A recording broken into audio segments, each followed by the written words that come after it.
Ok, pues vamos a comenzar, vamos a continuar más bien con el estudio. Hoy vamos a entrar a la tercera sección, la tercera letra del alfabeto hebreo. Entonces, pues vamos a pedirle al Señor que nos guíe y que guíe en este estudio. Hoy comienzas también un nuevo estudio, o lo comenzaste la semana pasada.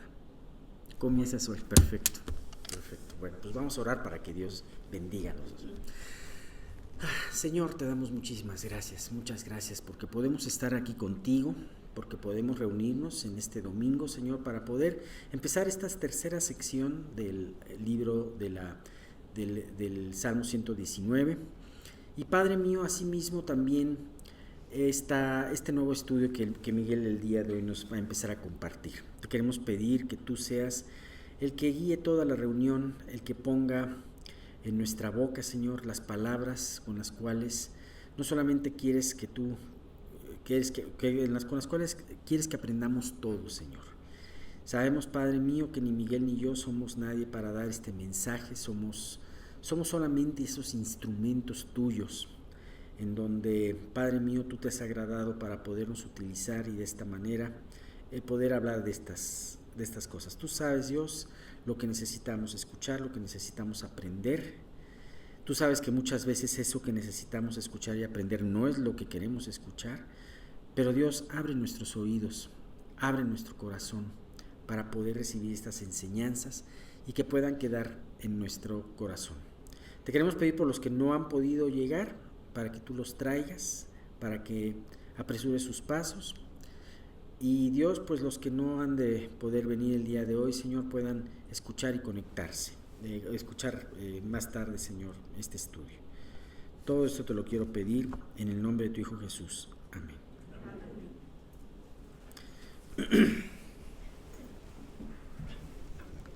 Bien, pues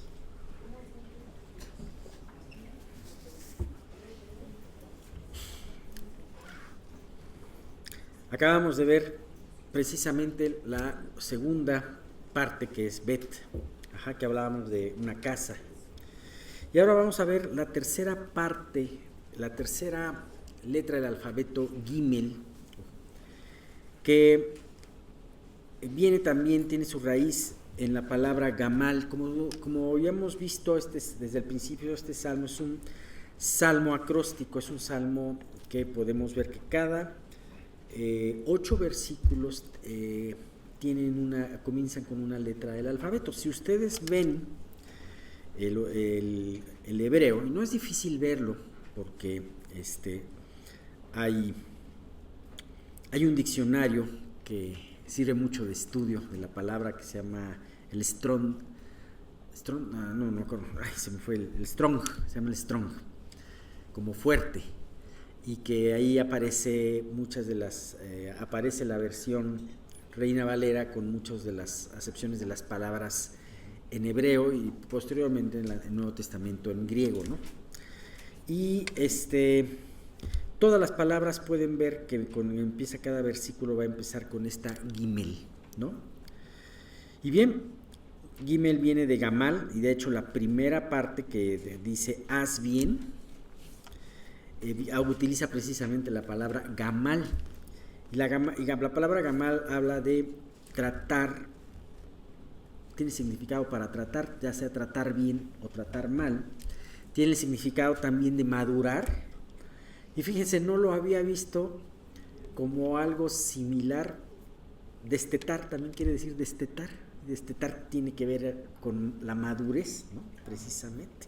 Los doctores aquí me lo podrán decir, ¿no?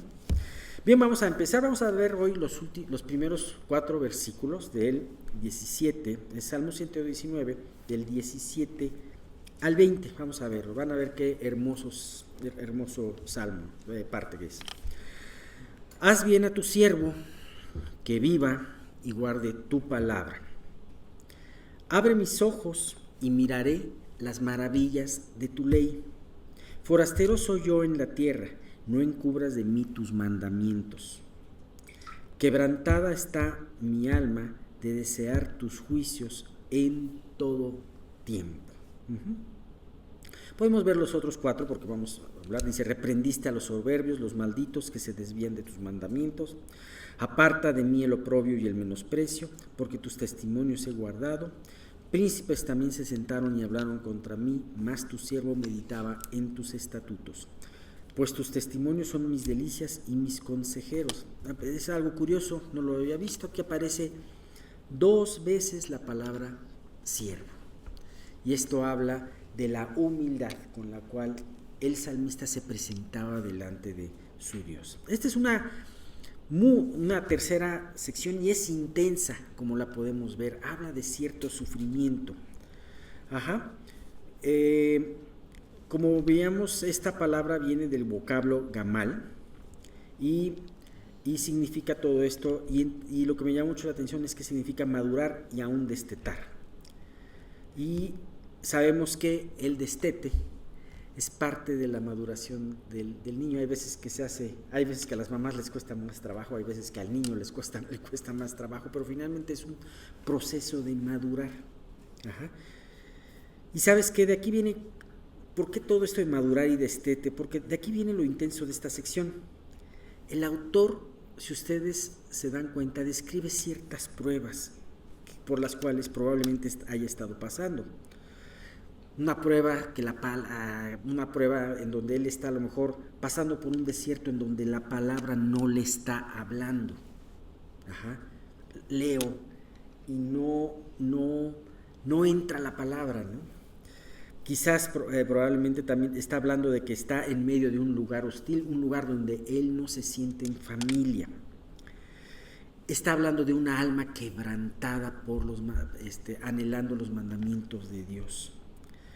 Está hablando de enfrentar un juicio de personas importantes en contra de él. Entonces es una sección en donde él, en un sentido, se siente como un niño destetado. Un niño destetado es un niño vulnerable en ese sentido, ¿no? Muchos niños pueden ser una etapa difícil para ellos, ¿no? Y pues esto me recordó mucho al Salmo 131, versículo 2, en donde, sin duda alguna, en este salmo, que lo veremos ya después, el salmista está muy quebrantado, muy afligido, pero a su vez toma confianza de su Dios y le dice: en verdad me he comportado y he acallado mi alma como un niño destetado de su madre. Como un niño destetado está mi alma. Entonces yo me puedo imaginar, volviendo al Salmo 119, con estas pruebas que tenía el salmista, sintiéndose vulnerable, como un niño que se acaba de desprender de su mamá, y que esa etapa de su vida pasó y se siente vulnerable, ¿no? Muchas veces nosotros nos sentimos así. En nuestra vida vamos teniendo cambios en nuestras etapas de vida. Algunas etapas las tenemos programadas, como irnos de viaje a otro lugar o vivir en otro lugar, como cambiar nuestro lugar de estudios, como cambiar nuestro lugar de trabajo. Y muchas veces nos sentimos, aunque podemos estar emocionados, nos podemos sentir también vulnerables, ¿no? Muy vulnerables. Pero es entonces cuando Dios escribe y ha inspirado estas maravillosas oraciones, en donde podemos tomar verdaderamente valor y consuelo a través de todas ellas. ¿Cuál es el primer versículo de lo que nos habla el salmista? En este salmo dice: fíjate qué hermoso, haz bien a tu siervo, que viva y guarde tu palabra. Primero empieza con esta palabra. Haz bien. Él necesitaba el bien para su vida. Él se sentía como un niño destetado. Él se sentía vulnerable. Entonces empieza diciéndole vehementemente y con mucha seguridad: haz bien a tu siervo. Bendíceme, Señor, en pocas palabras le dice. ¿Sabes? Aún en estos tiempos de zozobra, en estos tiempos en donde él se siente vulnerable, atacado, juzgado, él tiene algo muy importante que estos tiempos no le han podido quitar, que es la confianza en acercarse a Dios. Muchas veces nosotros podemos decir: sí, tenemos confianza en Dios, sabemos que Dios tiene lo mejor para nosotros, pero ¿tienes la confianza de acercarte a Dios y pedirte que te haga bien? ¿Tienes esa confianza de saber que puedes ir con ese Padre Celestial y pedirle que su favor esté contigo? ¿Sabes? Vemos que existe mucha seguridad en esta petición del salmista. Le dice, haz bien a tu siervo. No le dice, si tú quieres, hazle bien. O Señor, si es tu voluntad, hazle bien. Sino le dice afirmativamente, haz bien a tu siervo. A veces una petición con esta vehemencia puede parecer soberbia, pero no lo es. Porque Él mismo está diciendo, tu siervo. ¿Sabes? Él sabe que su amo, que su Señor es un Señor bueno. Y el saberse como siervo, Él sabe que depende de Él. Sigue dependiendo de Él, sigue dependiendo de su provisión, de sus decisiones, de su buena mano.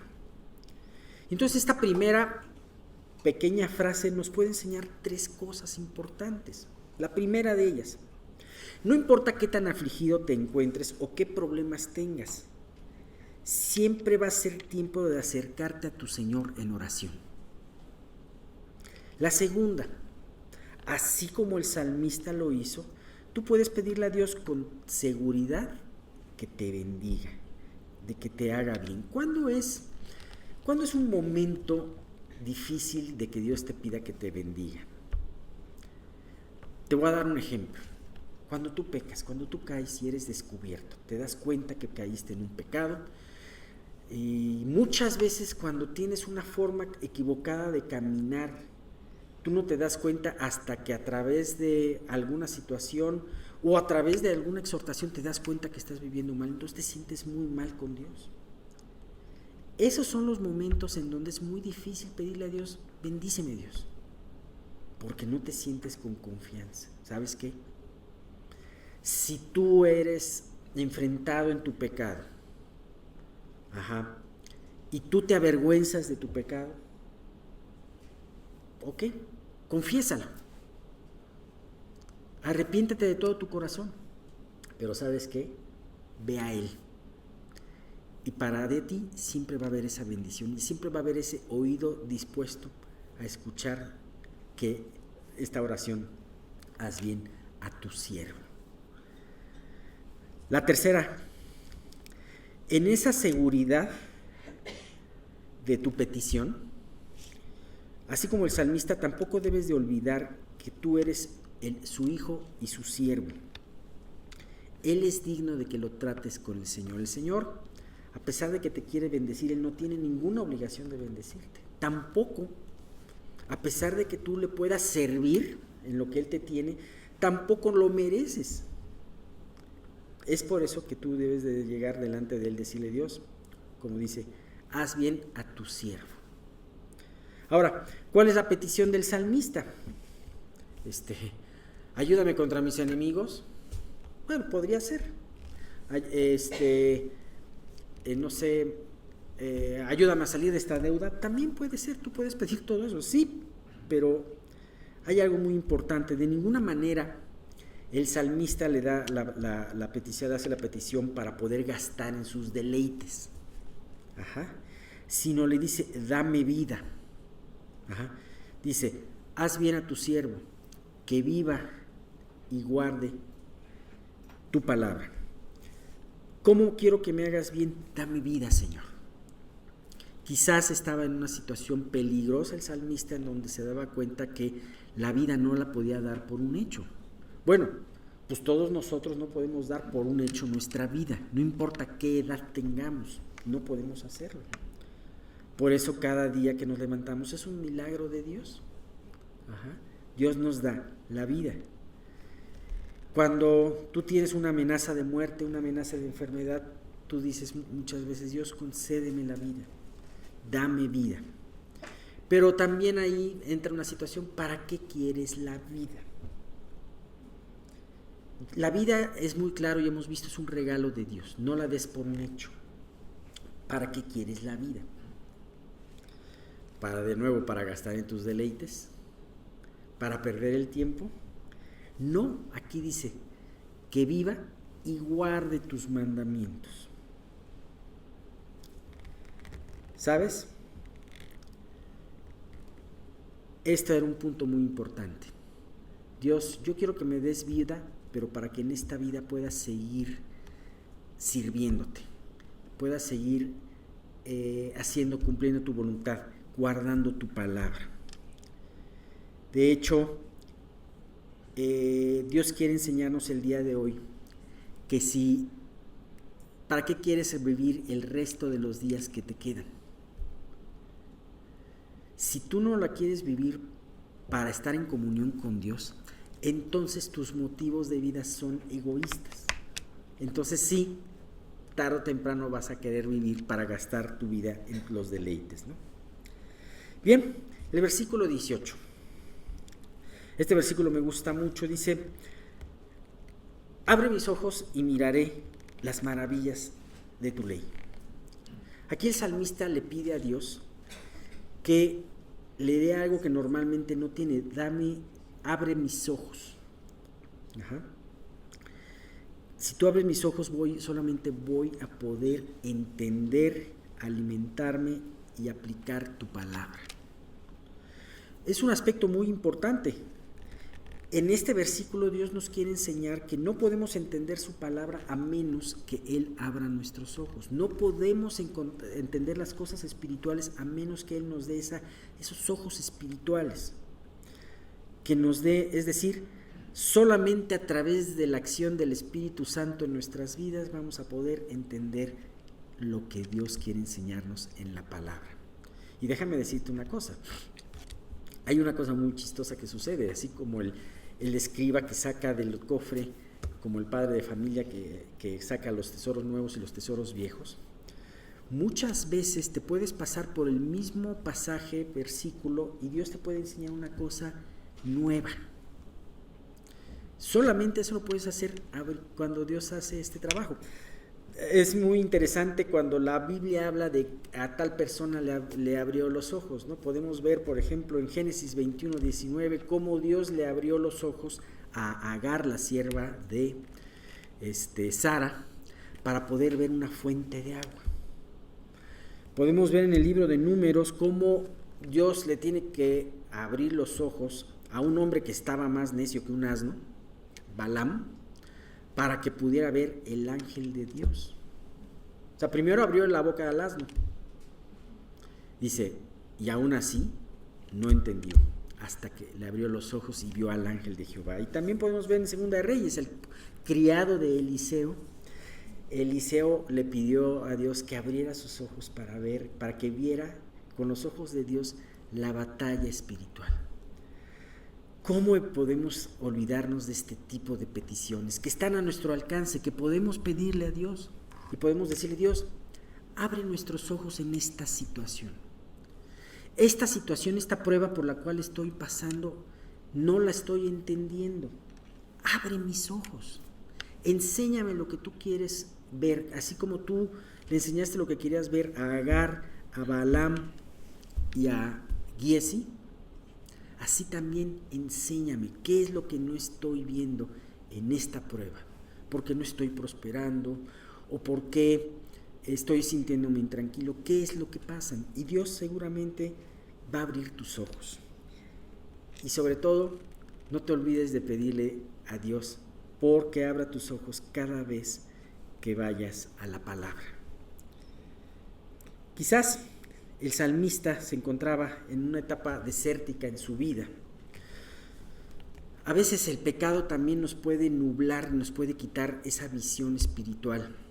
Empiezas a pecar y empiezas a hacer empiezas a hacer las cosas por rutina y entonces empiezas a cumplir, por así decirlo, tus deberes santos de una manera fría, rutinaria, mecánica, podríamos decir. Podemos pasar las páginas de la Biblia y no obtener absolutamente nada de ella. Por eso tenemos que ser muy alertas en que nuestra relación con Dios no se reduzca al deber hacer, al cumplir solamente estas cosas que tenemos que hacer. ¿Sabes? La confesión, que lo habíamos hablado hace unos instantes, es una parte muy importante en nuestro diario caminar. gracias a la confesión tú puedes volver a llenarte de su espíritu. Y lleno de su espíritu tú puedes aprender lo que la ley tiene como maravillas. ¿La palabra de Dios te está hablando o no te está hablando en este momento? ¿Qué está pasando en tu vida? ¿Estás pasando las páginas de la Biblia así? ¿Sabes? Medita. ¿Qué es lo que está pasando?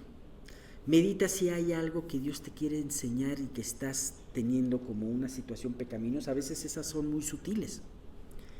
Y sabes qué, confiésala y vuelve a Él. Es lo mejor que puedes hacer.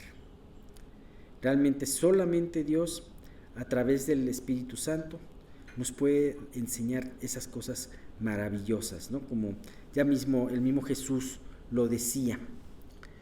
En Juan 14:26, mas el Consolador, el Espíritu Santo, a quien el Padre enviará en mi nombre, Él os enseñará todas las cosas y os recordará todo lo que yo os he dicho. Así que ese accionar del Espíritu Santo es muy importante para que tú puedas entender la palabra. Terminamos con los últimos dos versículos, 19 y 20. Fíjate lo que dice el 19. Forastero soy yo en la tierra, no encubras de mí tus mandamientos. Esta condición de forastero es la condición que se comparte con los campeones de la fe. Si ustedes se dan cuenta, ¿cuáles son esos campeones de la fe? Digamos, los que aparecen, por así decirlo, en el Salón de la Fama de la Fe, en el capítulo 11 de Hebreos. Y podemos ver de aquí varias enseñanzas y varios versículos. En Hebreos 11 del 8 al 10 dice: por la fe Abraham, siendo llamado, obedeció para salir al lugar que había de recibir como herencia, y salió sin saber a dónde iba. Por la fe habitó como extranjero en la tierra prometida, como en tierra ajena, morando en tiendas con Isaac y Jacob, coherederos de la misma promesa, porque esperaba la ciudad que tiene fundamentos, cuyo arquitecto y constructor es Dios. Abraham se veía como extranjero en Ur de los Caldeos, se veía como extranjero en Harán y se veía como extranjero en Canaán. Sabía que esa tierra iba a ser una tierra que Dios le iba a dar a sus descendientes, pero él habitó como extranjero y habitó en tiendas. Hebreos 11:13 dice: conforme a la fe, murieron todos estos sin haber recibido lo prometido, sino mirándolo de lejos y creyéndolo y saludándolo y confesando que eran extranjeros y peregrinos sobre la tierra. Después de Abraham habla de otros ejemplos, habla de Moisés y habla de otros ejemplos en donde cada uno de ellos tenían esa misma condición de Abraham y que tiene el salmista, se sentían forasteros. Hebreos 11:38, de los cuales el mundo no era digno. Fíjate, esto es muy importante, quiero que lo tomes mucho en tu mente. Dice, de los cuales el mundo no era digno, errando por los desiertos, por los montes, por las cuevas y por las cavernas de la tierra.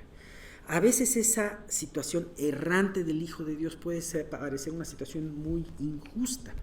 Puede parecer que Dios se olvidó de su Hijo. ¿Cómo permite que sus hijos vivan en cavernas y aquellos que blasfeman el nombre de Dios en palacios?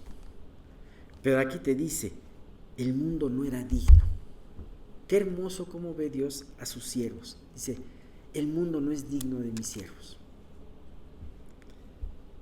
¿Por qué? Porque ellos están buscando una ciudad eterna que no está aquí, en este siglo. Todo esto me lleva a pensar en una cosa. No sé cómo te sientas tú al ver las noticias o lo que está pasando en este mundo. Para muestra basta un botón, la inauguración de las Olimpiadas. No sé cómo tú te sientas al ver todo eso. Cada vez los medios y cada vez todo esto refleja más la maldad, que se refleja a su vez en la violencia y en la perversión. Los valores que te enseñan todo esto cada vez son más alejados de lo justo, de lo bueno, de lo puro, de lo que tiene buen nombre. Fíjate que cuando Pablo visitó Atenas, en vez de maravillarse por los grandes templos, construcciones, la arquitectura que había, Pablo sintió enardecimiento de su espíritu, porque vio una ciudad entregada a la idolatría y además ninguno de los atenienses les importaba nada sino escuchar y en decir algo nuevo. ¿No sientes que ahora la gente no está sino ocupada en decir o escuchar cosas aún más perversas? Realmente este entorno nos debe de llevar a sentirnos como lo que somos, forasteros en este mundo. Porque si nos estamos sintiendo incómodos, entonces preocúpate.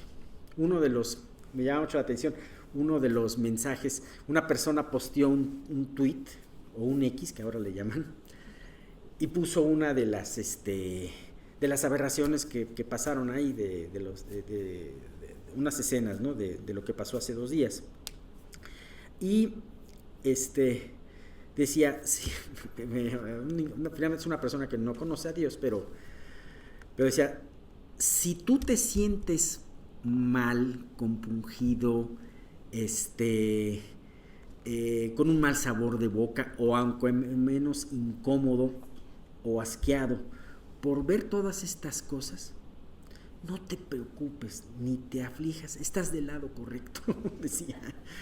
Y entonces, pues sí, pero ¿hasta cuándo la gente va a empezar a ver eso cada vez más normal y a lo malo decirle bueno?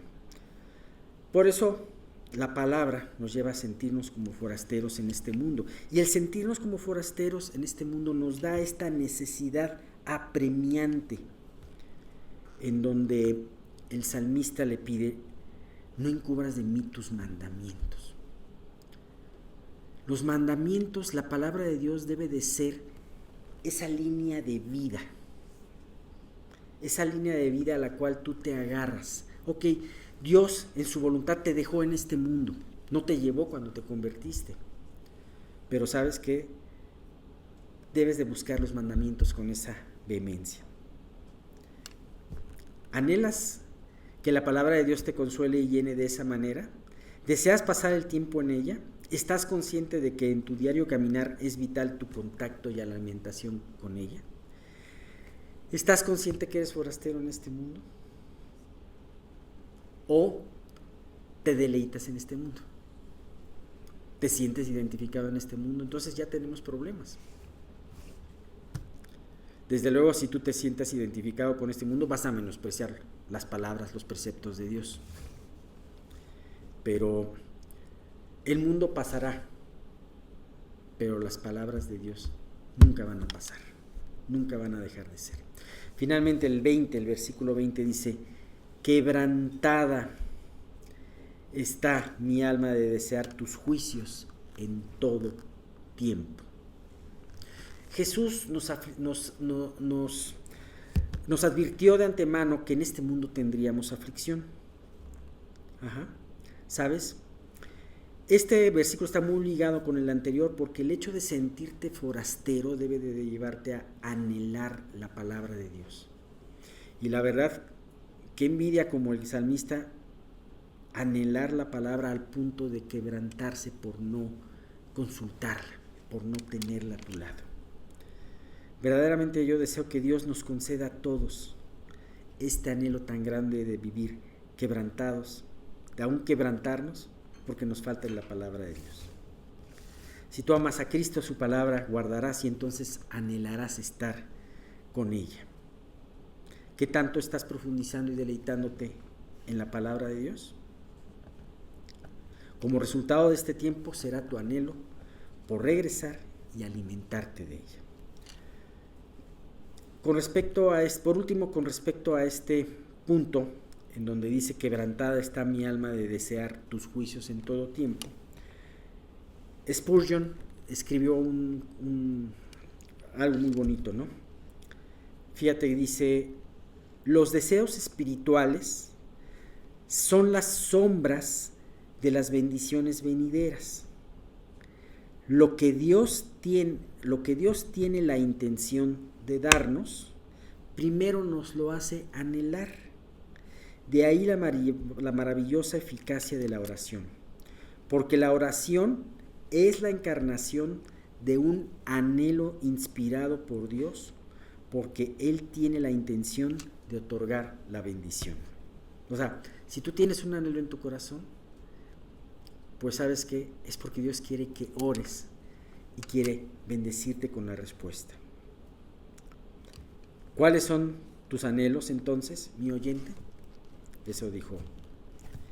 Está Dios trabajando, esto no es de Spurgeon, está Dios trabajando en tu vida y colocando sus anhelos en ti. Creo que es importante meditar acerca de eso. Bueno, ahorita aquí terminamos la mitad de esta sección. Cuando se termina un estudio, o ya desde mucho antes, uno siempre tiene que irle pidiendo al Señor qué es lo que quiere que se continúe. Yo tenía en mente 2 o 3 proyectos, pero en realidad fue muy claro cómo Dios me guió a este. Y lo que vamos a empezar a estudiar hoy es la epístola de los Gálatas. Esta región de los Gálatas está en Asia Menor, que actualmente es Turquía, y es precisamente a esta iglesia a la que se dirigió el apóstol Pablo, pero es una de las pocas cartas que fue destinada a varias iglesias. Pablo en esta omite un saludo como en las otras cartas, porque el disgusto que él tenía de lo que estaba sucediendo en esta iglesia es algo parecido a lo que nosotros estamos viviendo hoy. Las falsas doctrinas, la tergiversación del Evangelio, de las verdades básicas de la Biblia, la mezcla de la verdad con la mentira, y esto pues trae confusión a muchas personas. Todos nosotros sabemos que el llamado proviene de Dios, nosotros le amamos a Él porque nos amó primero, ninguno puede venir a mí si el Padre que me envió no le trajere, y Dios es el que hace todo el trabajo. Aún cuando Dios nos usa como testigos de Cristo, no somos nosotros los que convencemos, sino es el Espíritu Santo a través de nosotros quien convence. Pero cuando una iglesia como la de Galacia es iluminada con la luz del Evangelio, empiezan a vivir en la verdad, y luego llegan falsos ministros después de haber sembrado correctamente la semilla, y empiezan a añadir cargas a la iglesia que destruyen por completo la gracia de Dios. Eso trae mucho disgusto a Pablo. Recuerden que Jesús, una de los pasajes de la Biblia, cuando destruye, vuelca las monedas de los cambistas y prácticamente saca a todos los que hacían la casa de comercio, hay una frase que dice: el celo por tu casa me consume.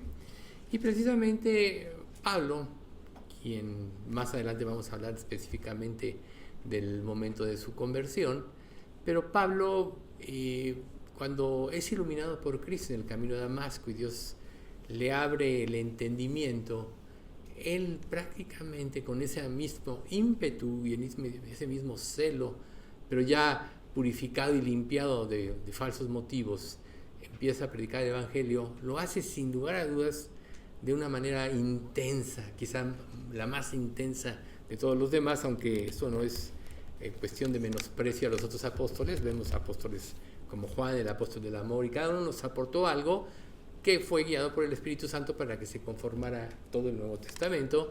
Sin embargo, es notorio para nosotros cuando vemos las cartas de Pablo el celo que él tenía, cómo dio su vida por lo que él creyó, y esto pues debe ser un ejemplo para nosotros. Sin embargo, cuando llegan los falsos maestros y empiezan a contrarrestar las enseñanzas de la gracia, y tratando de meter la ley, que le podríamos decir los falsos convertidos, que eran judaizantes, los cuales decían, bueno, aquí se dijo esto, que es por la gracia, pero antes de llegar a la gracia tienen que cumplir la ley.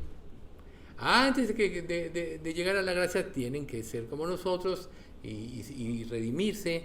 Y entonces la gente entra en un conflicto grande, pero lo triste de todo es que, porque todavía no tenían cimientos sólidos, se dejan confundir. Y eso es algo muy importante para nosotros. Recuerden que la Escritura dice que cuando se manifieste el último de los tiempos, engañará, si fuere posible, aún a los escogidos. ¿Qué quiere decir? Que va a ser tan sutil la mentira, va a ser tan lógica a la mente humana, sobre todo sin Dios, que no van a poder discernir la verdad, pero también va a confundir a los creyentes que no se preocuparon en vida por cimentarse bien en la palabra de Dios. Y no estoy hablando de leer la Biblia, no estoy hablando de conocerla, sino de vivirla y practicarla, que ese es un punto donde hay decenas, yo diría un alto porcentaje de verdaderos creyentes que viven en la superficialidad.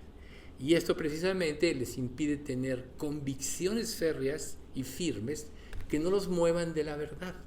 Si nosotros tenemos la teoría en nuestra mente de las cosas, cuando se presenta una persona o un enviado del diablo, ¿no? Recuerden, Satanás es un ángel de luz y no es extraño si sus ministros se disfrazan como ministros de justicia. Aparentemente viven la palabra, aparentemente son personas que Dios ha transformado, pero empiezan las sutilezas.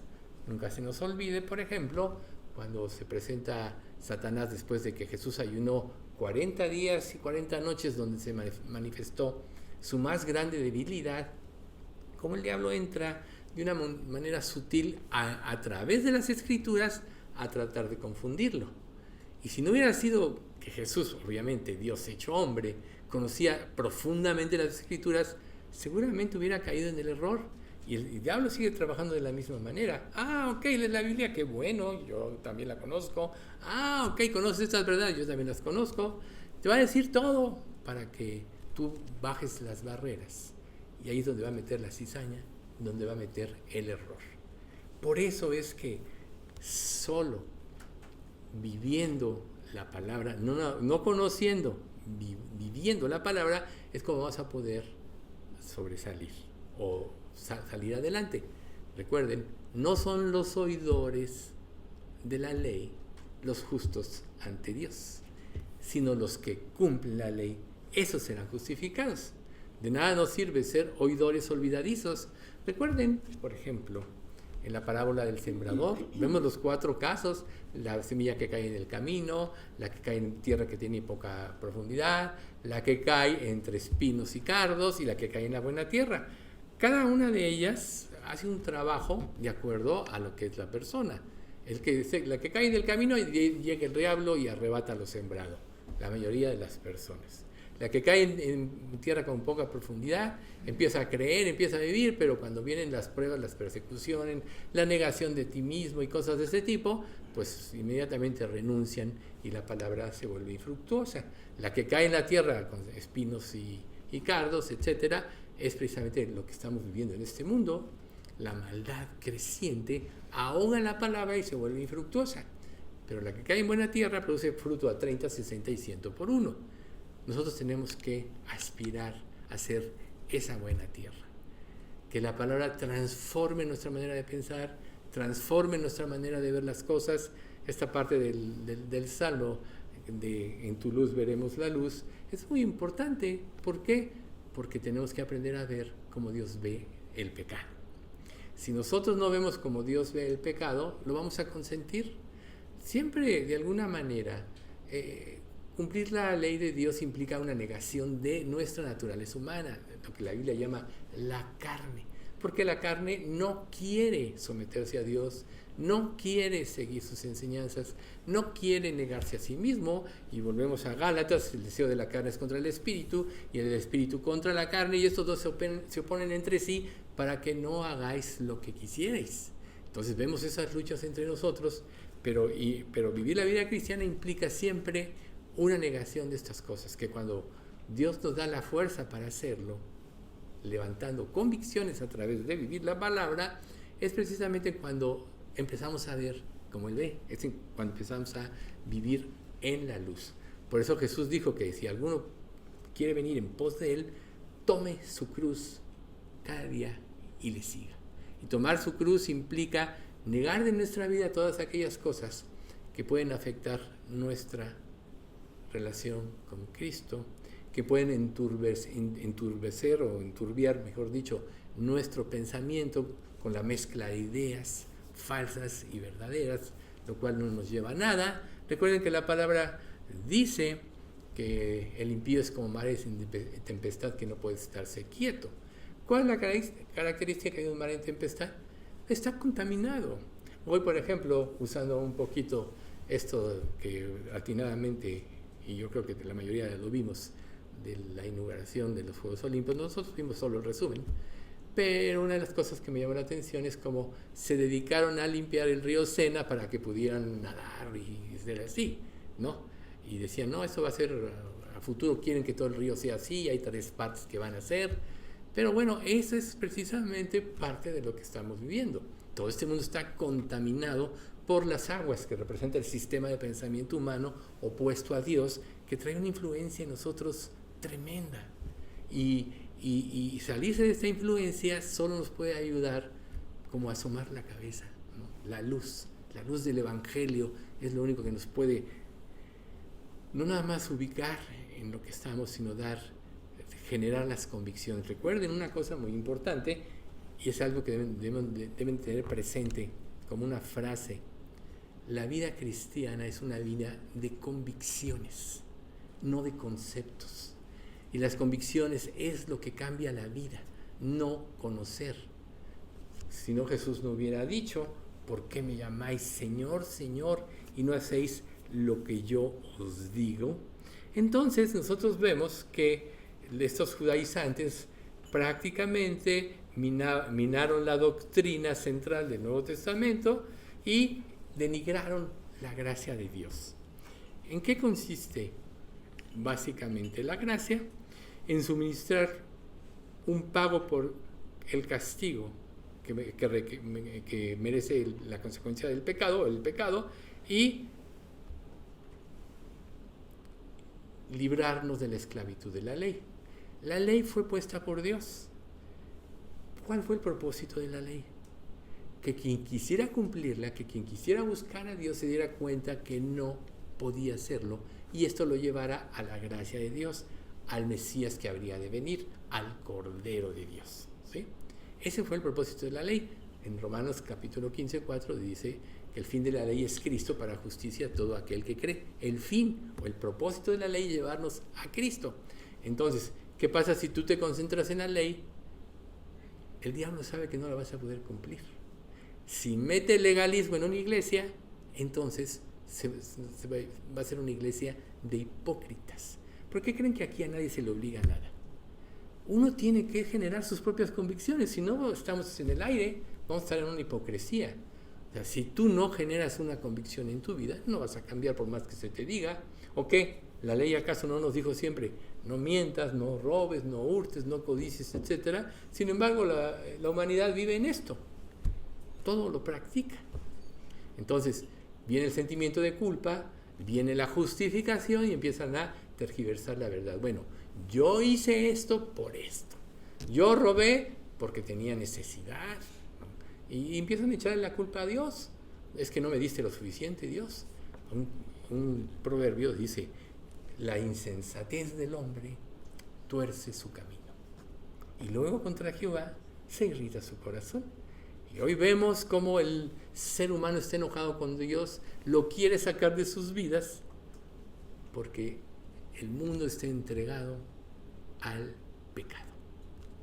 Y por eso es tan difícil ver esta situación, ¿sí? Entonces, la ley demandaba que la cumplieras. Y si el diablo logra que te metas en esto, vas a fracasar. Entonces, los falsos maestros judaizantes, por eso quisieron interponer la ley, para confundir a la gente. Y los gálatas se dejaron influir, cuando el propósito de la ley, como decíamos hace un momentito, era precisamente que no se podía obedecer, humillarnos delante de Dios, ir a Él, y esto nos conduciría a Cristo.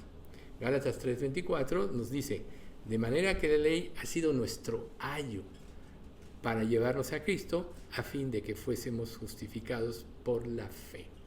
Ayo es como un maestro, como alguien que nos cuida, ¿cómo se llama? Como un tutor, que nos lleva a Cristo, ¿sí? Entonces, la ley es el ayo. El propósito de la ley no fue que la podríamos cumplir, porque Dios sabía que no podíamos en la condición caída, sino llevarnos a Cristo. ¿Y qué pasa en Cristo? Entonces, llega al punto que vamos a estudiar más adelante. En Cristo Jesús ni la circuncisión vale nada, algo, ni la incircuncisión, sino la fe que obra por el amor. O sea, el cumplimiento de la ley es el amor. Quiere decir que tú por amor a Cristo vas a someterte en todas las cosas de Dios y automáticamente cumples la ley en el amor de Cristo y por la obra de Cristo. ¿Ven ustedes? Entonces, una de las cosas importantes de la gracia es que también al que se convierte verdaderamente, Dios le da la capacidad de obedecerla. Y es precisamente ahí donde quizá nosotros tengamos que meditar un poco dentro de nosotros mismos. Es que si la palabra de Dios, si nos creemos ya personas salvas, estamos obedeciendo o conocemos y no obedecemos, para que nos ubiquemos en cuál es nuestra realidad ante Dios. Porque muchos nos podemos creer creyentes y no serlo, ¿no? De hecho, tristemente, de la iglesia donde salimos, la gran mayoría se creen salvos sin serlo. Yo no digo que no haya santos, claro que sí, pero la gran mayoría se creen salvos sin serlo. Y ese es el engaño del diablo, porque si ya me creo salvo, ya no me preocupo. Y entonces a todo lo demás yo le doy una justificación, tomo lo que quiero, desecho lo que no quiero y estoy inventando mi propia religión. Recuerden ustedes que cada ser humano tiene la capacidad de generar su propia religión. Yo diría, hay tantas religiones como seres humanos hay, porque nadie cumple las normas de ninguna religión en forma absoluta, aunque sean falsas, menos la ley de Dios. Por eso dice en Santiago que la religión pura y sin mácula es esta: visitar a los huérfanos y a las viudas en sus tribulaciones, esto es una vida de piedad, y guardarse sin mancha del mundo. ¿Y quién se puede guardar sin mancha del mundo sino solo aquel a quien Dios justifica a través de Cristo? Entonces ahí es donde viene la capacidad de obedecerla. En el libro de Romanos, capítulo 8, versículos 3 y 4 dice: porque lo que era imposible para la ley, por cuanto era débil por la carne, Dios, enviando a su Hijo en semejanza de carne de pecado, y a causa del pecado, condenó al pecado en la carne, para que la justicia de la ley se cumpliese en nosotros, que no andamos conforme a la carne, sino conforme al Espíritu, ¿no? Otro pasaje dice: porque la ley del Espíritu de vida en Cristo Jesús me ha librado de la ley del pecado y de la muerte. O sea, la única oportunidad que tenemos es en Cristo y por su gracia. Entonces, cuando llegan estos falsos maestros, empiezan a confundir a la gente y rápido se dejan ir con el error por la falta de un cimiento firme y verdadero. Por eso Pablo estaba tan indignado. Ignoraron estas personas aquel concilio en Jerusalén donde ya se ratifica de la reunión de los importantes de la iglesia cuáles eran las situaciones específicas de lo que era la gracia de Dios. No se le obligue a nadie a cumplir la ley, ni tienen que cumplir la ley para venir a Cristo, sino entonces, ¿por qué no nos fuimos salvos todos los judíos, verdad? Y vemos que los mismos judíos, los líderes, los más importantes, fueron los que condenaron, o los que propiciaron la muerte de Jesús. ¿Ven ustedes? Entonces, no hay ningún paso previo para convertirse a Cristo, sino que la gracia, arrepentimiento y fe. Entonces, los Gálatas, cuando ellos empiezan a leer esta epístola, o cuando son confrontados por la lectura de esta epístola, pues obviamente quedan totalmente consternados de esta situación. Recuerden, la tristeza que es según Dios produce arrepentimiento para salvación, pero la tristeza que es según el mundo produce muerte. ejemplos: Señor, he pecado, reconozco que estoy mal, reconozco que no he vivido la vida que tú pedías, ni puedo. Ese es el arrepentimiento que lleva a la salvación. La tristeza que es según el mundo: ay, me cacharon porque robé, porque no fui lo suficientemente inteligente para librarme de la justicia. Digo, más o menos algo así, ¿ven ustedes? O sea, ese tipo de arrepentimiento es el que uno lo tuvo Pedro cuando negó a Jesús, y el otro lo tuvo Judas. Muchos dicen: no, es que Judas sí fue salvo. Si la Biblia dice que se arrepintió, no se arrepintió verdaderamente.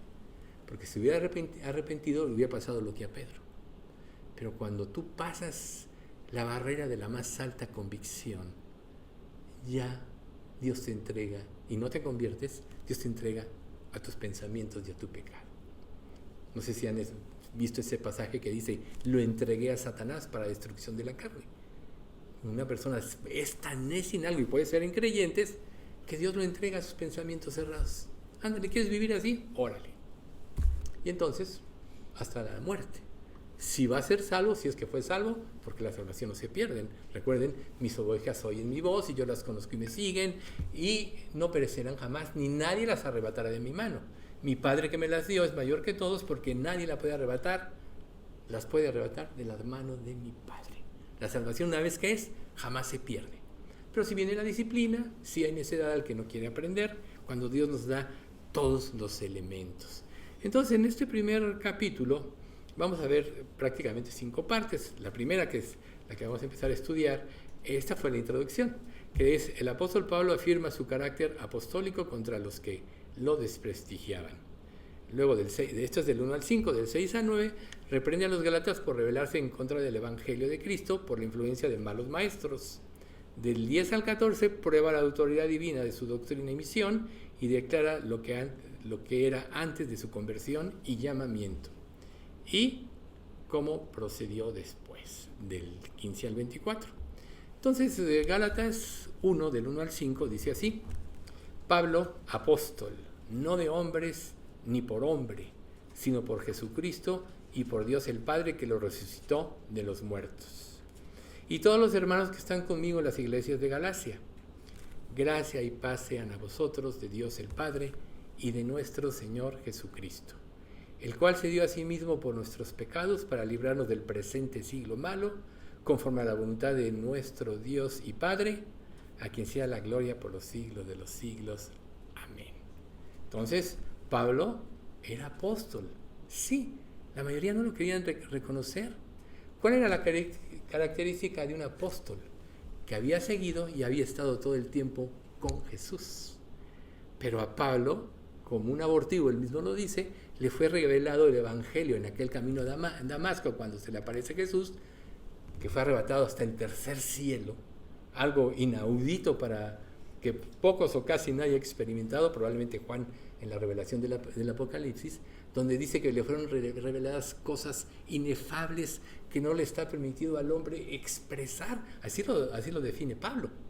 Entonces, Dios le reveló el apóstol. Ahora, ¿qué significa la palabra apóstol? Enviado a una comisión. ¿Sí? Hoy en día muchos se nombran apóstoles, y en un sentido tienen cierta razón: fui enviado a predicar el Evangelio. Pero en el sentido realmente de la gracia de Dios, quienes fueron solamente 12, y Pablo como un abortivo. Entonces, todos los apóstoles fueron embajadores y mensajeros especiales, escogidos con Dios para un propósito, y cada uno cumplió su propósito. Aunque la Biblia no nos declara cómo vivieron todos exactamente, si no puso lo que Dios quería que aprendiéramos, lo más relevante de lo que pasó. Por ejemplo, Andrés casi fue asesinado por Herodes al principio, ¿verdad? Pero sí vemos que otros no, como que no parecen, ¿no? Por ejemplo, Marcos, aquel que acompañó a Pablo y a Bernabé en el primer viaje misionero y los abandonó, fue quien Dios más adelante restauró. No sabemos por qué los abandonó, pero fue a quien Dios restauró, y más importante, más adelante, inspirado por Dios, escribió el Evangelio según San Marcos. Marcos, es ese Marcos que abandonó a Pablo y a Bernabé, y hubo tal disgusto después en el segundo viaje misionero que ya Bernabé se fue con Marcos y Pablo con Silas, pero Dios hizo un trabajo. Ahora, apóstol no de hombres, solo Jesucristo es el único que puede dar el llamado a servirle conforme a su propósito. Pero una característica muy importante de esto es, tenemos que anhelarlo de corazón. O sea, Pablo es un ejemplo. Creyó a tal grado la verdad que vivió por ella. Se negó a sí mismo de todo lo demás. Ni siquiera se quiso casar para no estorbar el evangelio. De ahí falsamente cierta religión inventó el celibato, pero eso no era así. Todos los apóstoles tenían esposas. Como Pablo mismo dice, es que no tengo yo derecho como los otros apóstoles de tener una hermana en Cristo que me acompañe, pero no quiso por no distraerse en nada. Dio su vida verdaderamente, generó una verdadera convicción. Entonces, Pablo fue nombrado por Dios para cumplir una gran comisión. Y, lógico, en su celo, inmediatamente cuando se entera de lo que estaba sucediendo, ataca con doctrina todas las falsas enseñanzas de los judaizantes. A veces nosotros, como creyentes, podemos estar como en un estado de letargia en nuestra vida, que no alcanzamos a discernir completamente la diferencia entre el bien y el mal, y muchas veces nos vamos con la finta en el mal. Está tan difundido en este mundo el mal que a veces es muy difícil distinguir, a menos que tengas tus convicciones férreas y bien afirmadas en ti. Y esto solo te lo da profundizar en la palabra de Dios. Y lógico, toda la vida cristiana, el crecimiento, siempre es por gracia, pero Dios siempre ve el corazón. Dios no mira lo que mira el hombre, pues el hombre mira lo que está delante de sus ojos. Dios ve el corazón. Si tú le entregas tu corazón a Dios, si no vives para Él, difícilmente vas a ser usado ampliamente por Él. Primero tienes que entregarle tu vida. Ahorita yo estaba platicando con una persona y me decía que él tuvo en su vida situaciones donde realmente le pidió a Dios, y para mí que sí es salvo, le pidió a Dios perdón, etc. Y dice que luego cuando nació su único hijo, que nació el mismo día que él nació, por cierto, algo muy curioso, lo primero que hizo cuando se lo mostraron, decir: Dios, te entrego a mi hijo. Dice que se quedaron así los doctores que se lo mostraban y todo, así como que esto no lo hemos visto, ¿no?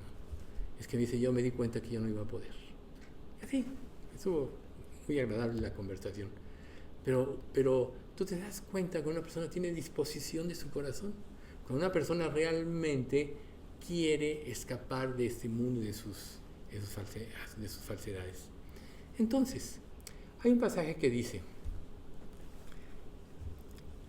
Isaías 32:17, el efecto de la justicia será la paz, y la labor de la paz, reposo y seguridad para siempre. ¿Cuál justicia? La de Cristo aplicada a tu vida, vivirla, ser celoso de la palabra de Dios, vivir por ella. No permitir que te contamines por presiones del mundo, por no quedar en ridículo, por ser aprobado ante un grupo social. El costo de seguir a Cristo muchas veces es la soledad. Hasta que llegas a un lugar donde hay otros como tú, como la iglesia. Por eso es algo tan importante. Pero las presiones del mundo son tremendas. Solo pongan esto en la mente. ¿Por qué yo no lo voy a hacer si todo el mundo lo hace? ¿Por qué yo no voy a mentir si todo el mundo miente? ¿Por qué yo no voy a hacer esto si todo el mundo lo hace? Esa es la peor justificación que nos impide llegar a Cristo. Para vivir a Cristo tienes que dejar todo eso atrás. Por eso es que en Lucas 9:62 dice, ninguno que poniendo sus manos en el arado voltea atrás es apto para el reino de Dios. Una vez que estás en Cristo, es ir hacia adelante, al costo que sea. Tienes que tomar tu cruz y seguirle cada día. Entonces, no puede haber paz verdadera si no hay gracia de antemano. Grábense esto. Cuando vives en la gracia, empiezas a vivir, Entonces empiezas a tener paz. Esta paz no deriva de las circunstancias, de que Dios te da todo, de que no te falta nada, de que no tienes ninguna necesidad, de que no tienes problemas. No, eso es este mundo. Jesús dijo, en el mundo tendréis aflicción. Confiad, yo he venido al mundo. No, la paz es producto de una relación con Cristo. Es producto de reposar en sus promesas, de aceptar su guía y de dejar que Él haga en ti el trabajo. Por eso dice, por gracia, ¿sí? O sea, Pablo, en el pasaje, ¿no? Gracia y paz, por gracia. Entonces, la gracia incluye, sabemos que quiere decir un favor inmerecido, la palabra gracia, pero incluye la buena voluntad de Dios hacia nosotros y su buena obra en nosotros. Es algo muy importante. Su voluntad es lo que todo creyente debe esperar, que se cumpla su voluntad en cada uno. Por eso Dios nos dio un don y ese es precisamente el plan que Dios tiene para nuestras vidas, que sigamos el camino de su voluntad, que nos va a llevar a las obras que Él preparó de antemano para que anduviésemos en ellas. Pero el otro punto es que se cumpla su obra en nosotros. ¿Cuánto le pides a Dios en oración? En lugar de pensar en ti, en lo que estás viviendo, cumple tu obra en mí. Y a veces el costo puede ser alto para la carne, pero cuando Dios empieza a desarrollar en ti esa comunión, nada te puede perturbar. Ese es el efecto de la paz. Si tú estás en paz con Dios, que ruede el mundo. ¿Por qué? Todo el mundo busca la paz. Muchos con riquezas, con fama, con poder, con reconocimiento, con viajes, etc. Pero nada de eso les da la paz. Y mientras más incursiona el mundo sin Dios en esto, más vacío se siente porque logran metas y no era lo que pensaban. Por eso van brincando meta tras meta. Y mientras más las llegan a cumplir, no todos, solo algunos, más vacío se siente. Porque ese vacío es del tamaño de Cristo. Nada puede llenar ese vacío sino cuando nos convertimos y Dios entra en nuestro corazón. Cuando Él llena nuestro corazón, entonces toda la forma absurda en la que vivíamos, todo lo que era el gozo de nuestra vida, toda la rutina de nuestra vida, pierde sentido de ser. Porque de alguna manera en el pecado y en el error experimentamos cierta satisfacción. Pero como no proviene de Dios, más adelante te provoca un vacío más grande. Podríamos decir, es una satisfacción engañosa lo que el mundo te da. Si Cristo no llena tu vida y tu corazón, jamás vas a poder ser feliz. Y quizás si te rebelas contra Dios, querrás escapar haciendo lo que haces que te lleva a escapar. Lo que sea. Pero eso no te va a librar de esto. ¿Cuántas personas no se drogan por esto? Quieren escapar de la realidad. No soportan su realidad y se drogan por ello. Y no saben que les produce a la larga un vacío más grande. Es verdad, la droga en el momento de su efecto puede producir en ti un éxtasis, ¿no? Cierto sentido de satisfacción. Te olvidas de los problemas. Cuando Cristo te dice, enfrenta tus problemas, arrepiéntete. Pero la verdadera liberación es cuando sigues lo que Cristo dice en su palabra. Entonces la paz, podríamos decir, es un consuelo interior. Y podríamos decir que es una prosperidad externa que nosotros necesitamos. O sea, conceptos diferentes a los de este mundo. La prosperidad siempre va relacionada en este mundo con posesión de bienes, lo que decíamos, prestigio, fama, lo que sea. Pero en Cristo es caminar con Él. Es que Dios forme a Cristo en tu vida. Entonces, la gracia, recuerden ustedes, y la paz proceden de Dios Padre. ¿Y por qué decimos de Dios Padre? Pues porque Padre e Hijo son un solo ser. Cuando tú, a través de Cristo, te reconcilias con Dios, entonces ya te conviertes en hijo de Dios. Dios te da su Espíritu Santo, que es el que te va a confrontar, que es el que te va a guiar para que cumpla su voluntad. Pero el Espíritu Santo es Dios en nosotros. es sensible. ¿Qué pasa cuando nosotros hay rebeldía y cuando lo estamos resistiendo? Cuando Jesús les dice, ¿no? Ustedes resistid siempre al Espíritu Santo. Todos tenemos esa tendencia, aún como hijos de Dios, de resistir al Espíritu Santo. Pero ¿sabes por qué resistimos al Espíritu Santo? ¿Sabes por qué negamos ir a Dios? Porque tememos. Porque nuestro pecado no nos permite. O sea, recuerden, en el amor no hay temor. 1 Juan 4:18. Sino que el perfecto amor echa fuera el temor. Porque el temor lleva en sí castigo. De donde el que teme no ha sido perfeccionado en el amor. ¿Tú temes? Es natural temer cuando te enfrentas a un problema. ¿Y si Dios ahora no me ayuda? ¿Y si Dios se olvida de mí? ¿Y si Dios esto? ¿Y si Dios me está castigando? Bueno, primero ve y arrepiéntete de lo que tengas mala conciencia, ¿no? Pero cuando tú te pones en armonía con Dios, que es decir, si Dios, tú tienes razón en traer esta disciplina a mi vida, etcétera, entonces viene la paz, porque te estás poniendo de acuerdo con Él. Andarán dos juntos, dice la palabra, si no estuvieran de acuerdo. La paz viene por andar caminando con Jesús, por creer en su obra. El que comenzó en vosotros, Filipenses 1:6, ¿no? El que comenzó en vosotros la buena obra, la perfeccionará hasta el día de Jesucristo. ¿Crees esto? Entonces abandónate a Dios. Sigue su camino, aunque te cueste sacrificar a la carne. Que si tú dispones tu corazón, Dios te da la fuerza para hacerlo. Claro, negarte a ti mismo es lo más difícil, ¿verdad? Es lo más difícil. ¿Pero qué, acaso tú eres diferente a Pablo? Pablo era un ser humano como nosotros. Tenía emociones y sentimientos, pero le creyó a Dios. Si nosotros no le creemos a Dios, no permaneceremos.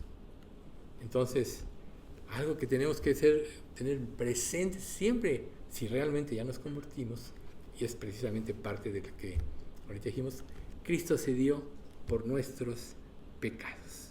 ¿Sí? En el versículo 4, ¿no? Quien se dio a sí mismo por nuestros pecados.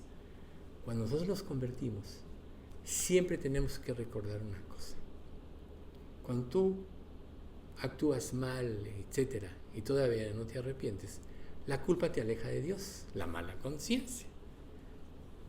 Pero muchas veces dentro de nuestro análisis basta recordar que cuando Cristo murió por ti en la cruz, murió por todos tus pecados de tu existencia, pasados, presentes y futuros.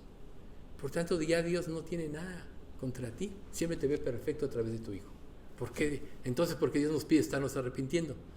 Para recuperar nuestra comunión con Dios, para librarnos de nuestra mala conciencia, nunca para perder la salvación.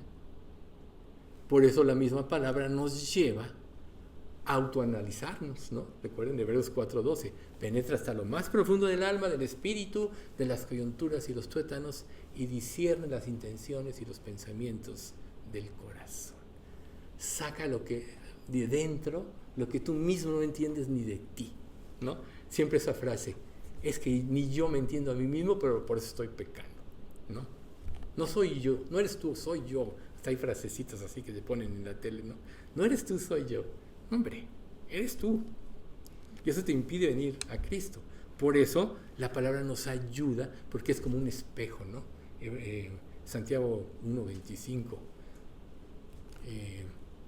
Mas el que mira atentamente en la perfecta ley, la de la libertad, y persevere en ella, no siendo oidor olvidadizo, sino hacedor de la obra, este será bienaventurado en todo lo que hace.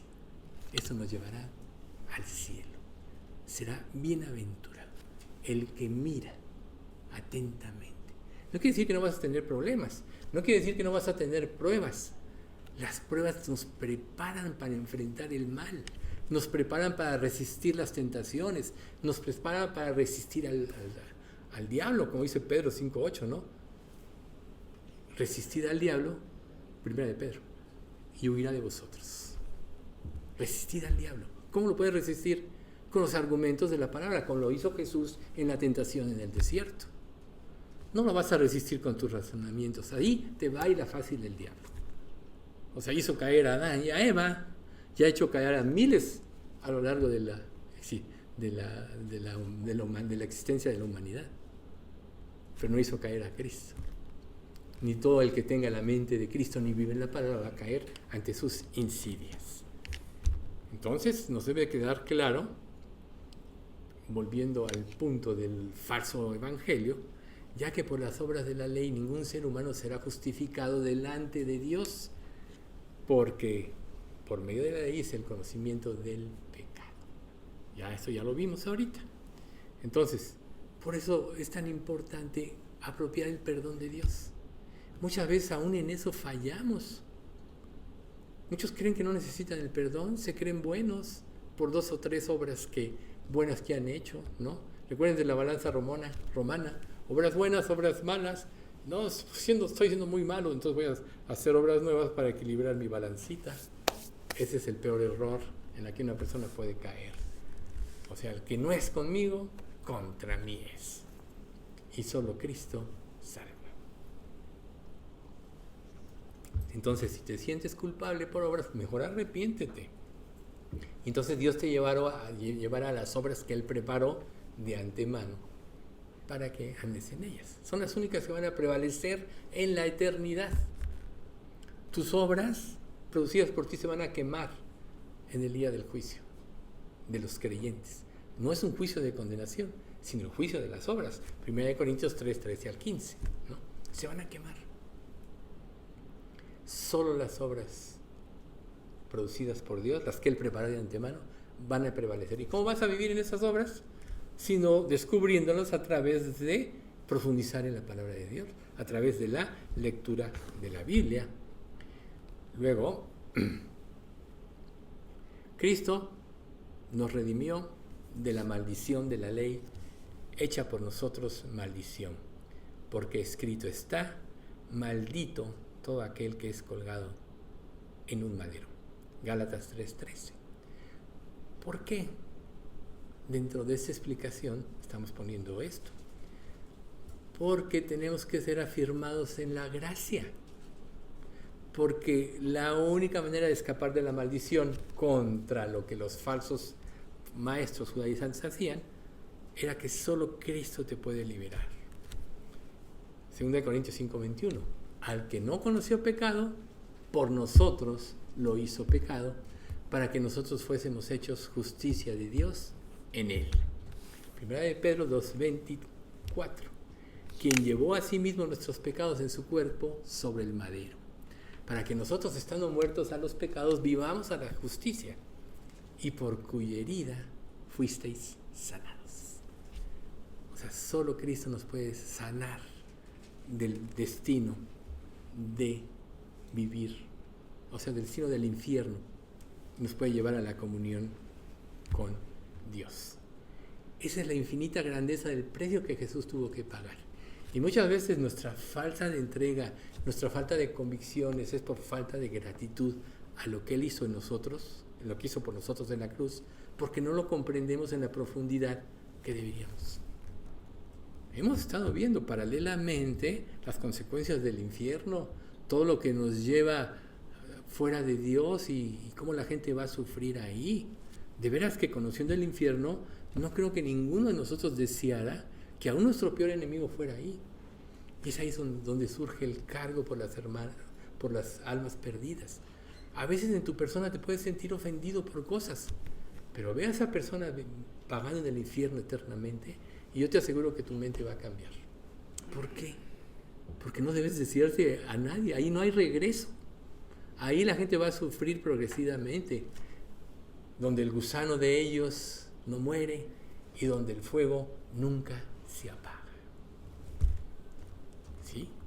Es algo espantoso, tan espantoso que Dios mismo en su amor infinito prefirió pagar.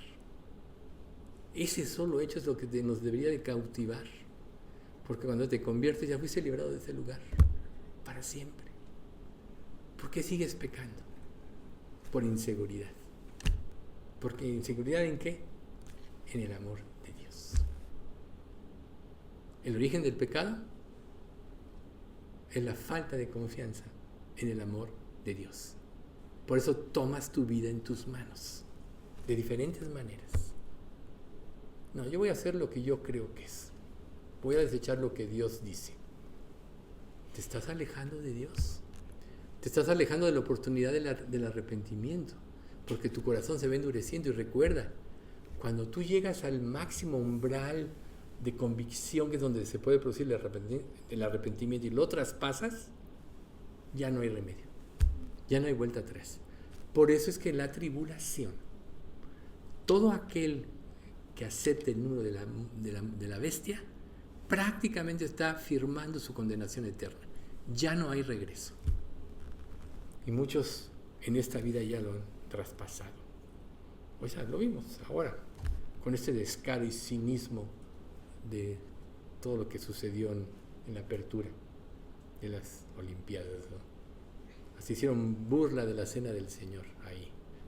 Bueno, entonces tenemos que considerar todo eso, porque es horrible el lugar al que va la gente sin Dios, y eso debe conmovernos. Por eso Pablo se llenó de tanta indignación, tuvo ese celo.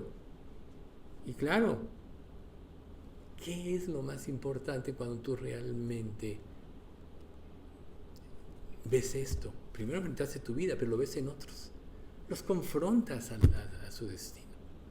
Y muchas veces por confrontarlos, te llevas solo desprecio, desdén y muchas cosas. Pero Pablo por eso dijo: ¿acaso me he hecho vuestro enemigo por deciros la verdad? La verdad siempre duele, porque el error siempre va acompañado del orgullo. Pero la verdad siempre lleva al arrepentimiento. El orgullo lleva a la justificación. ¿Cuál es tu caso? ¿Cuál es tu caso? ¿Dónde estás parado? Entonces, bueno, es que decían, no, es que los judaizantes decían, es que primero tienes que cumplir la ley. Es como diciendo, primero te tienes que sanar y luego venir a Cristo. Y recuerden que en Mateo 9:12 Jesús dice, al oír esto Jesús les dijo, los sanos no tienen necesidad de médico, sino los enfermos. Te vas a presentar delante de Dios con una persona buena que merece ser reconocida y premiada por Dios, vas directo al infierno. Jesús vino a salvar todo lo que se había perdido. No al que se cree bueno, no al que se cree sano. Y claro, todos, si somos honestos, sabemos que hemos hecho el mal. Por eso aquel joven rico que se presenta delante de Jesús, Señor, ¿qué puedo hacer para heredar la vida eterna? Pues cumple los mandamientos. Todo lo he cumplido desde mi juventud. Pero ¿quién puede engañar a Dios? Bueno, vende todo lo que tienes y da a los pobres. Ven y sígueme y haz tesoro en los cielos. Y se fue triste. Dios tocó la fibra de su ídolo. ¿Cuál es tu ídolo? ¿Cuál es tu ídolo?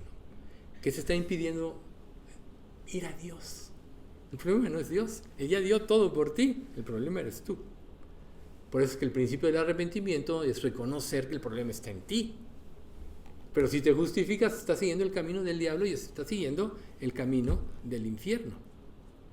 Entonces, si Cristo nos vino a librar de la maldición de la ley, que representa todo aquello que te esclaviza. Muchos dicen, es que yo no voy a Cristo porque me voy a esclavizar, que ya no voy a poder vivir mi vida.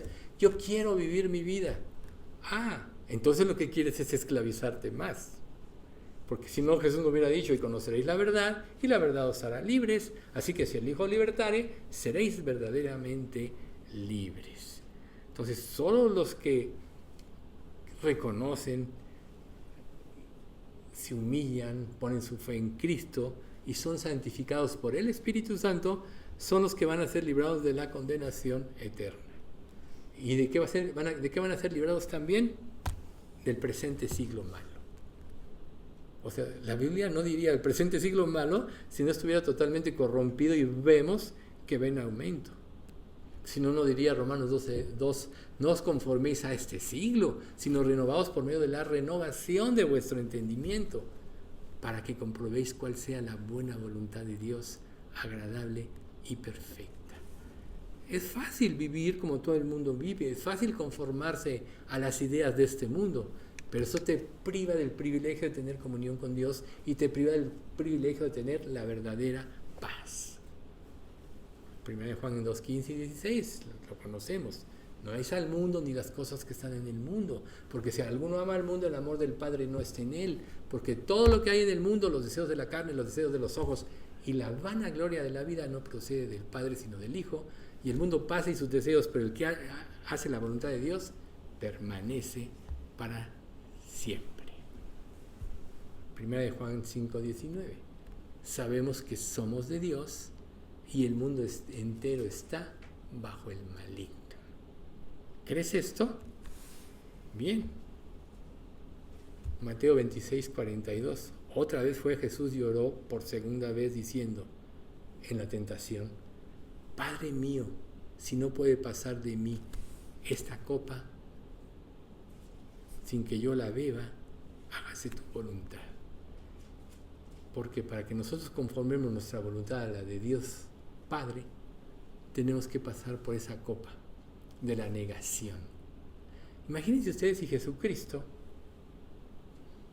no se hubiera querido negar a sí mismo. Todos estaríamos condenados a ir al infierno. No habría una esperanza verdadera. Pero Jesús dijo: Señor, esto es tremendo, y eso sí que era tremendo lo que él iba a vivir, el infierno de todos. Que solo Dios, el infierno eterno, solo Dios, un Dios infinito, pudo haberlo cargado. Solo Dios podía haberlo hecho. Por eso es que en ningún otro hay salvación. Pero Jesús aún en su humanidad dijo: sí puede ser posible. Y a veces nosotros pasamos por pruebas en nuestra vida y queremos librarlas. Pero a lo mejor estas pruebas son necesarias para formar en nosotros el carácter, el deseo de hacer su voluntad, que comprendamos que no hay otro camino sino el de hacer su voluntad. Juan 6, del 38 al 40 dice: porque he descendido del cielo no para hacer mi voluntad, sino la voluntad del que me envió. Y esa es la voluntad del Padre, el que me envió, que de todo lo que me diere no pierda yo nada, sino que lo resucite en el día postrero. Y esta es la voluntad del que me ha enviado, que todo aquel que vea al Hijo y cree en Él tenga vida eterna, y yo le resucitaré en el día postrero. Gracias a que Él cumplió la voluntad de Dios, vino a ser el autor de eterna salvación. Y para eso vino al mundo. Y cuando nosotros venimos a Cristo, si verdaderamente ya fuiste salvo, tu destino ya cambió. Ya no vas a ir al infierno, vas a ir al cielo. Y cuando, por ejemplo, en el libro de Apocalipsis habla, los que están en el cielo y los que están en la tierra, no es que los que están en el cielo, en esa parte de Apocalipsis, ya estén físicamente en el cielo, sino los que tienen la esperanza en esa morada eterna, cuyo arquitecto y constructor es Dios, en la Nueva Jerusalén. Eso le pasó a Abraham, era inmensamente rico. Pudo vivir en un palacio, pero decidió vivir en tiendas, porque su esperanza verdadera era su verdadera morada. Entonces, cuando Pedro, después de la muerte y ascensión de Jesús, da el primer sermón, les dice en Hechos 2, 22 y 23, varones israelitas, oíd estas palabras. Jesús Nazareno, varón aprobado por Dios entre vosotros, con las maravillas, prodigios y señales que Dios hizo entre vosotros por medio de él, como vosotros mismos sabéis, a este, entregado por el determinado consejo y anticipado conocimiento de Dios, prendisteis y matasteis por manos de inicuos, crucificándole. ¿Y cuál fue la reacción de todos ellos?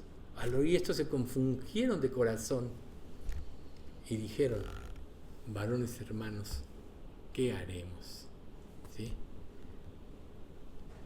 Romanos 8, 3, 31 y 32. Por cuanto lo que era imposible para la ley, por cuanto era débil por la carne, Dios enviando a su Hijo en semejanza de carne, de pecado, a causa del pecado, condenó al pecado en la carne. ¿Qué pues diremos a esto? Si Dios es por nosotros, ¿quién contra nosotros? El que no escatimó a su propio Hijo, sino que lo entregó por todos nosotros, ¿cómo no nos dará con él todas las cosas? Entonces, ¿a quién pertenece la gloria? Solo a Dios. Y eso lo dice Judas 25. Y al único sabio y Dios, nuestro Salvador, sea gloria y majestad ahora y por los siglos de los siglos. Amén. Si tú no vives para darle la gloria a Dios, está cerrado, como Judas lo hizo. Vamos a dar gracias. Padre bendito, te agradecemos mucho por este estudio. Te damos gracias, Señor, porque sabemos que todo eso que estamos aprendiendo tiene como propósito llevarnos una vida fructífera y abundante en comunión contigo, y danos la victoria sobre este mundo, sobre el diablo, sobre sus ángeles caídos, sobre nuestra misma naturaleza carnal, que Señor, aunque tú crucificaste nuestro viejo hombre, dejaste esta naturaleza con el objetivo de que tuviésemos la victoria al someterla en Cristo, como Él lo hizo en la tentación en el desierto y en las múltiples pruebas que vivió a lo largo de su ministerio y como culminación previo a su crucifixión en Getsemaní. Que tú formes a Cristo en nosotros, te pedimos, y que creamos en que todo lo que vivimos tiene como propósito liberarnos del pecado del presente siglo malo y de la esclavitud que representa.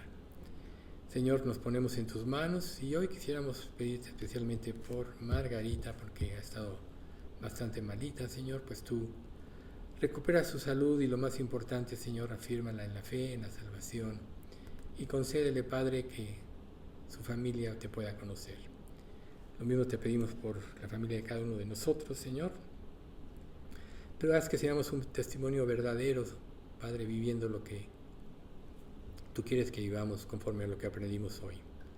Padre, te pedimos todo esto en nombre de Cristo Jesús.